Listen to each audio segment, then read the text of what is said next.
Fisherman and His Wife.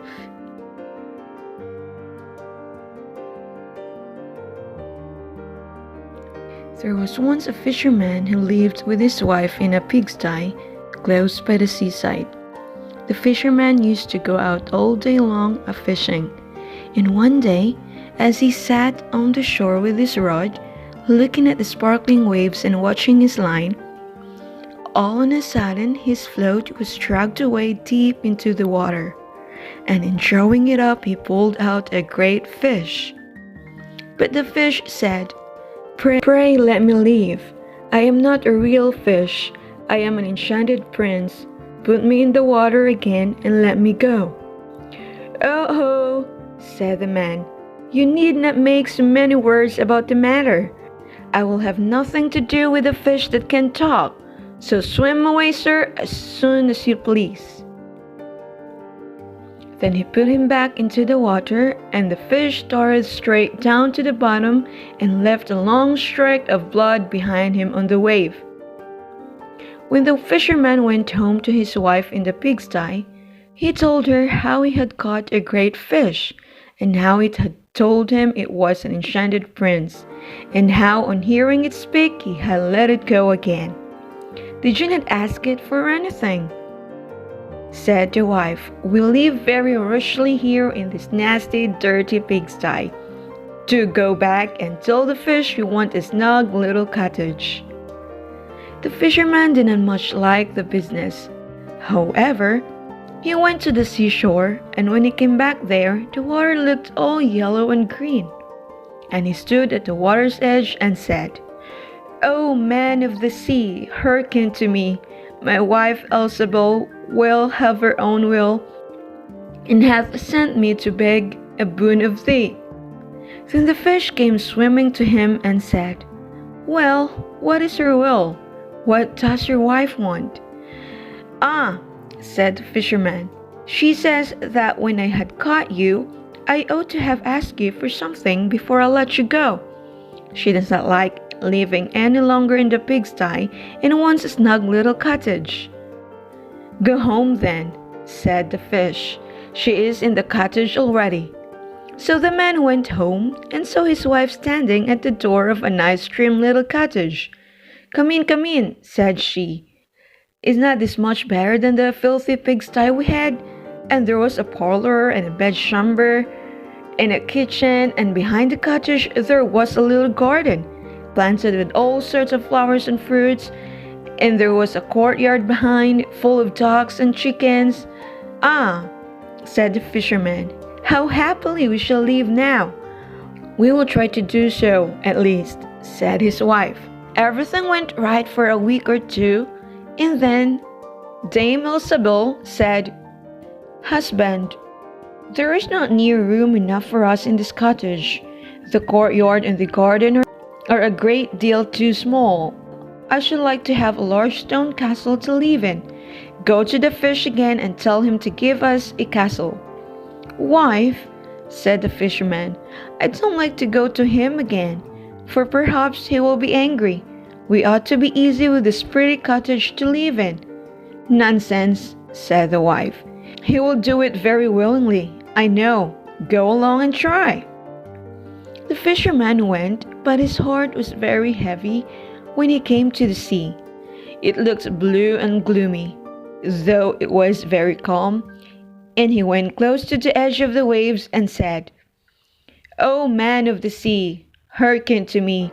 My wife Elzebul will have her own will, and hath sent me to beg a boon of thee." "Well, what does she want now?" said the fish. Said the man dolefully, "My wife wants to live in a stone castle." "Go home then," said the fish. "She is standing at the gate of it already." So away went the fisherman, and found his wife standing before the gate of a great castle. "See," said she, "is not this grand?" With that, they went into the castle together, and found a great many servants there, and the rooms all richly furnished and full of golden chairs and tables. And behind the castle was a garden, and around it was a park half a mile long, full of sheep and goats, and hares, and deer, and in the courtyard were stables and cow houses. "Well," said the man, "and now we will live cheerful and happy in this beautiful castle for the rest of our lives." "Perhaps we may," said the wife, "but let us sleep upon it before we make up our minds to that." So they went to bed. The next morning, when Dame Elzebul awoke, it was broad daylight, and she dragged the fisherman with her elbow and said, "Get up, husband, and bestir yourself, for we must be king of all the land." "Wife, wife," said the man, "why should we wish to be the king? I will not be king." "Then I will," said she. "But wife," said the fisherman, "how can you be king? The fish cannot make you a king." "Husband," said she, "say no more about it, but go and try. I will be king." So the man went away quite sorrowful to think that his wife should want to be king. This time the sea looked a dark gray color and was overspread with curling waves and the ridges of foam as he cried out, "O man of the sea, hearken to me. My wife Elzebul will have her own will, and hath sent me to beg a boon of thee." "Well, what would she have now?" said the fish. "Alas," said the poor man, "my wife wants to be king." "Go home," said the fish, "she is king already." Then the fisherman went home, and as he came close to the palace, he saw a troop of soldiers, and heard the sound of drums and trumpets. And when he went in, he saw his wife sitting on a throne of gold and diamonds, with a golden crown upon her head, and on each side of her stood 6 fair maidens, each a head taller than the other. "Well, wife," said the fisherman, "are you king?" "Yes," said she, "I am king." And when he had looked at her for a long time, he said, "Ah, wife, what a fine thing it is to be king! Now we shall never have anything more to wish for as long as we live." "I don't know how that may be. Never is a long time. I am king, it is true, but I begin to be tired of that, and I think I should like to be emperor." "Alas, wife, why should you wish to be emperor?" said the fisherman. "Husband," said she, "go to the fish. I say I will be emperor." "Ah, wife," replied the fisherman, "the fish cannot make an emperor, I am sure, and I should not like to ask him for such a thing." "I am king," said Elzebul, "and you are my slave, so go at once." So the fisherman was forced to go, and he muttered as he went along, "This will come to no good. It is too much to ask. The fish will be tired at last, and then we shall be sorry for what we have done." He soon came to the seashore, and the water was quite black and muddy, and a mighty whirlwind blew over the waves and rolled them about. But he went as near as he could to the water's brink and said, "O man of the sea, hearken to me. My wife Elzebul will have her own will, and hath sent me to beg a boon of thee." "What would she have now?" said the fish. Said the fisherman, "she wants to be emperor." "Go home," said the fish, "she is emperor already." So he went home again, and as he came near he saw his wife Elzebul sitting on a very lofty throne made of solid gold, with a great crown on her head full 2 yards high, and on each side of her stood her guards and attendants in a row, each one smaller than the other, from the tallest giant down to a little dwarf no bigger than my finger. And before her stood princes and dukes and earls, and a fisherman went up to her and said, "Wife, are you emperor?" "Yes," said she, "I am emperor." "Ah," said the man, as he gazed upon her, "what a fine thing it is to be emperor." "Husband, why should we," said she, "why should we stop at being emperor? I will be pope next." "Oh, wife," said he, "how can you be pope? There is but one pope at a time in Christendom." "Husband," said she, "I will be pope this very day." "But," replied the husband. "The fish cannot make you pope." "What nonsense," said she. "If he can make an emperor, he can make a pope. Go and try him." So the fisherman went. But when he came to the shore, the wind was raging and the sea was tossed up and down in boiling waves. And the ships were in trouble and rolled fearfully upon the tops of the billows.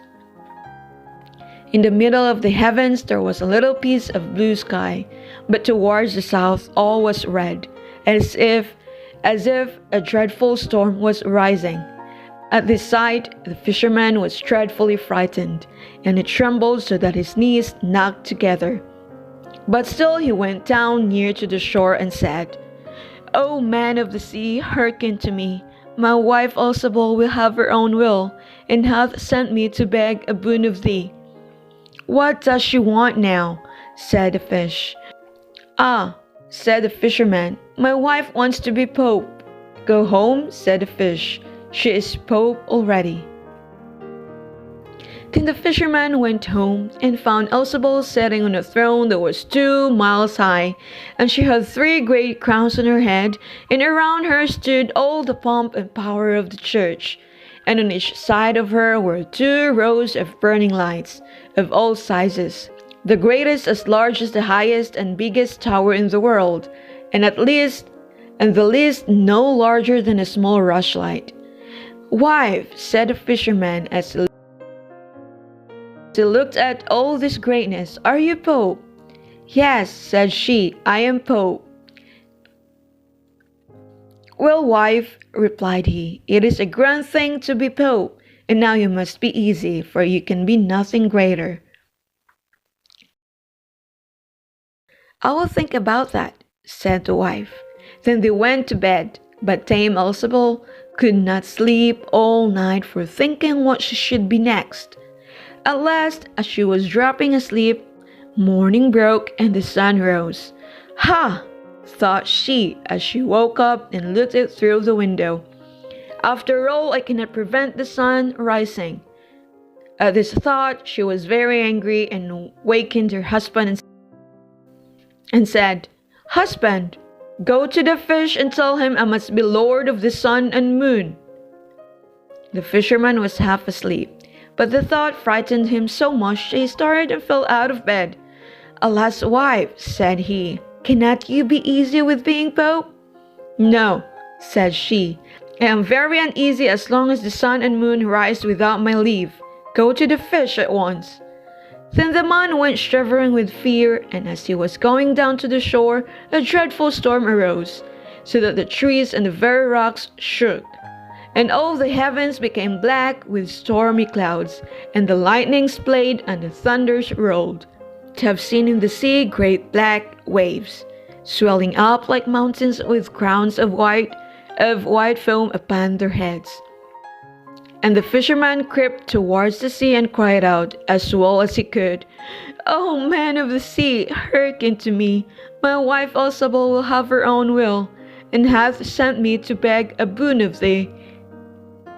"What does she want now?" said the fish. "Ah," said he, "she wants to be lord of the sun and moon." "Go home," said the fish, "to your pigsty again." And there they live to this very day.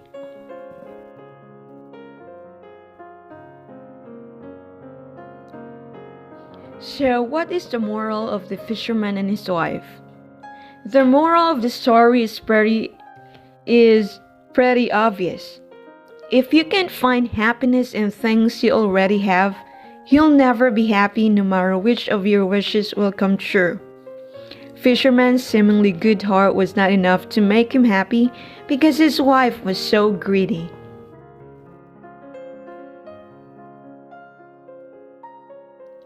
So people must be thankful for what they have and not always want more, lest it become impossible for them ever to be satisfied. Those who do not appreciate those small things likely do not have the capacity to appreciate anything and are destined to live a life deprived of joy.